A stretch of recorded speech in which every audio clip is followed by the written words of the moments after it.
La colère des policiers, elle se vit en direct ce soir. Nous sommes en Seine-Saint-Denis, à Bobigny, avec Saber Desfarges pour BFM TV, parce que c'est l'heure de rassemblement des policiers, Saber, et ils vont poser les menottes à terre ce soir.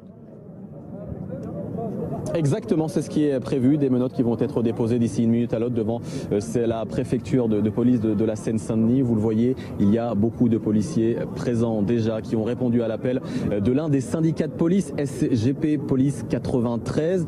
Erwan Gamer, vous êtes le secrétaire départemental de ce syndicat. Bonsoir. Bonsoir. Pourquoi vous êtes réunis ce soir? Tout simplement, c'est la colère des policiers qui s'exprime. Ça fait des mois maintenant que les policiers sont engagés sur différents mouvements sociaux. Les gilets jaunes, la réforme des retraites, la crise sanitaire, ils ont répondu présent systématiquement et aujourd'hui on a un ministre de l'Intérieur qui, par les déclarations qu'il a fait lors d'une conférence de presse, les jette en pâture, puisque ça sous-entend en fait quand on interdit notamment la clé d'étranglement, ça sous-entend qu'on a affaire à des fonctionnaires qui ne se maîtrisent pas lorsqu'ils procèdent à des interpellations et ça pour nous c'est absolument inacceptable. Le deuxième point qui a provoqué cette colère des policiers, c'est qu'en gros on a un ministre aujourd'hui qui dit que quand on est policier, on n'a pas le droit à la présomption d'innocence, puisque sur la moindre suspicion avérée, ce qui ne veut pas dire grand-chose, on pourrait prétendre à suspendre un policier. Donc c'est une colère, c'est un ras-le-bol général qui dépasse même un petit peu ce cadre de ces déclarations. C'est vraiment un sentiment de ras-le-bol de ne pas être soutenu par son ministre. Monsieur Gamer, vous avez eu l'occasion aussi de rencontrer avec différents syndicats aujourd'hui, place Beauvau, le ministre de l'Intérieur Christophe Castaner. Son discours ne vous a pas suffi ? Son discours, je ne sais pas s'il a suffi ou pas. En tout cas, nous, ce qu'on veut, c'est une prise de position très claire, la prise du maintien-tête, puisque c'est ça le geste technique. Pour nous, il est hors de question qu'on l'abandonne, pour plusieurs raisons. La première, c'est qu'il permet aux policiers d'interpeller pour leur sécurité, d'ailleurs de se mettre en sécurité lorsqu'ils procèdent à des interpellations, mais aussi tout simplement d'éviter de blesser la personne qui les interpelle, puisque c'est un geste qui est appris dans les écoles de police. Après, on peut débattre sur le manque de formation, puisqu'on a une formation initiale. Derrière, effectivement, peut-être qu'on manque un petit peu de formation pour répéter et que ces gestes soient totalement maîtrisés. Mais j'ai toute confiance en mes collègues qui sont sur le terrain, qui font preuve de discernement et qui savent utiliser ce geste au quotidien, tout simplement. Il y a un certain ras-le-bol ici, de la colère, aussi un sentiment d'abandon de la part de votre hiérarchie et notamment de votre ministère de tutelle.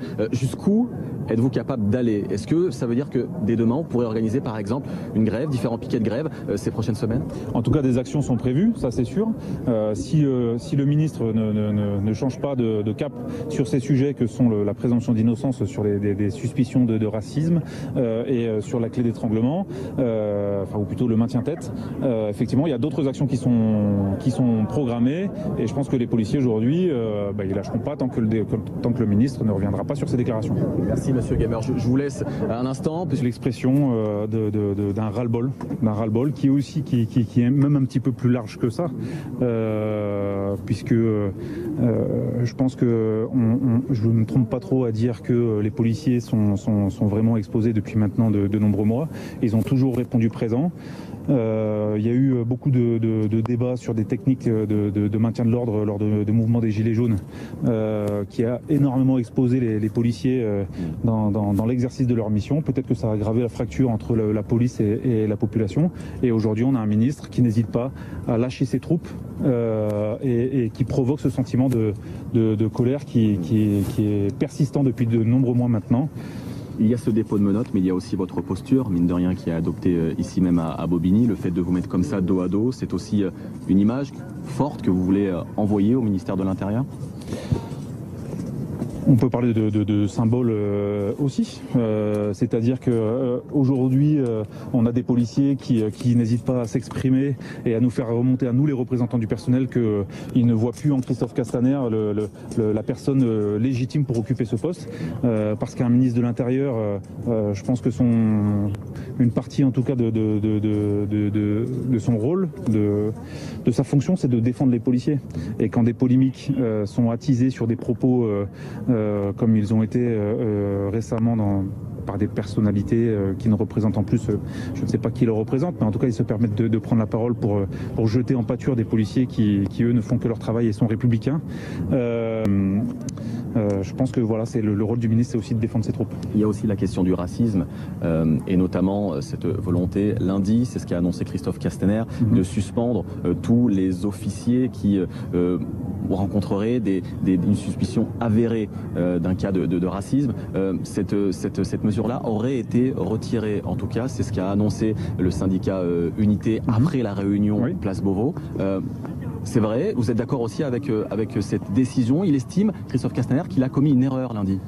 Bah écoutez, s'il l'a reconnu, alors moi j'y étais pas, mais s'il a reconnu son erreur et qu'effectivement il revient sur ses propos, c'est une bonne chose. Maintenant, il faut que ce soit accompagné de déclarations de sa part très fortes, puisque c'est lui le premier concerné, donc c'est à lui de prendre la parole et de dire que ses propos, ils n'avaient absolument pas lieu d'être, parce que de toute façon, l'actualité récente montre que ce qu'il a dit, c'est totalement faux. Je veux dire, il y a eu des faits dans le 92, quelques jours après ces faits, les policiers ont été suspendus. Donc de sous-entendre que les policiers aujourd'hui, que le problème de racisme ou le problème de violence dans la police n'était pas traité, c'est un mensonge. On est la profession de la fonction publique la plus contrôlée et la plus sanctionnée. C'est quand même quelque chose. C'est pas d'aujourd'hui. Pour ma part, je siège en conseil de discipline depuis à peu près 5 ans. Je peux vous dire que l'administration est intransigeante sur ces questions-là. Erwan Gamer, il y a évidemment ce dépôt de monnettes là que l'on vient d'observer, mais il y a aussi ces affiches juste ici. Qu'est-ce qu'elles veulent dire? Ça veut dire que les politiques sont toujours dans la réaction, c'est-à-dire qu'il y a un fait divers qui parfois peut se terminer de manière dramatique avec la mort d'un homme. La mort d'un homme, c'est toujours un drame, mais le pouvoir politique prend des décisions qui sont totalement réactionnaires. Aujourd'hui, il y a un débat aux États-Unis sur la mort d'un homme provoqué par un étranglement. En France, on n'est pas du tout dans les mêmes gestions d'intervention. On n'a jamais vu un policier rester 8 minutes étrangler un homme à terre. Un policier en France aujourd'hui, quand il passe un maintien-tête, puisque c'est ça le geste technique, une fois qu'il a maîtrisé son individu et qu'il est menotté, il le relève, il le met dans son véhicule, il va le présenter à l'officier de police judiciaire. Ça n'a strictement rien à voir avec ce qui peut se passer aux États-Unis.